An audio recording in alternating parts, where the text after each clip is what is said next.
do you know about interfaces in DBMS? See, the interface is a way of communicating with database without requiring the depth knowledge of query language. So basically the interfaces is used for the communicating purpose with the database. If the one does not have a knowledge of database language, then also he can communicate with database with the help of an interfaces. Okay, so what is the need of interfaces? Interface is helpful because the user, whether technical or non-technical, can use the database easily. So there are 7 types of interfaces, in which first is the menu-based interface. What is the menu-based interface? In this, the user will get a list of options and then he can select from that options, and after he select the options, the task or the operation will perform automatically. For example, the ATM machine. Then the second type is the form-based interface. In this, the user will get a form, and when he fill up the details, then the data will be stored in the database directly. For example, the Google Forms. Then the third is the graphical user interface. It allows the users to interact with the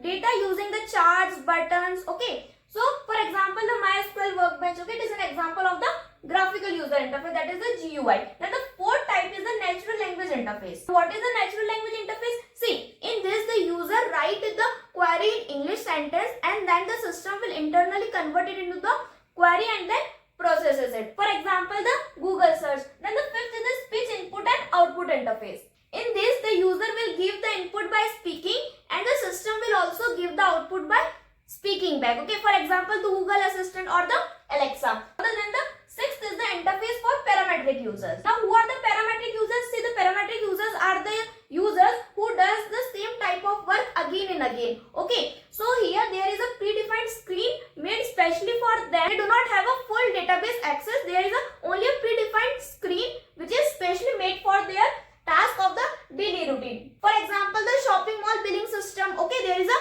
predefined screen which is made for their users. Okay, they do not have a full database access. So this is the sixth type, which is the interface for parametric users. And the seventh is the interface for database administrator, that is the DBA. Now, who are the DBA? DBA are the experts who manage or control the entire database system. Okay, so in this interface, the DBA performs all the types of tasks to keep the database healthy. So this is what about the interface and the types of interface. Now if you want the full explanation of interface and the types of interface in detail, so detailed video link in the description box. You can check it there. Also, do not forget to subscribe the channel for more such exam oriented concepts.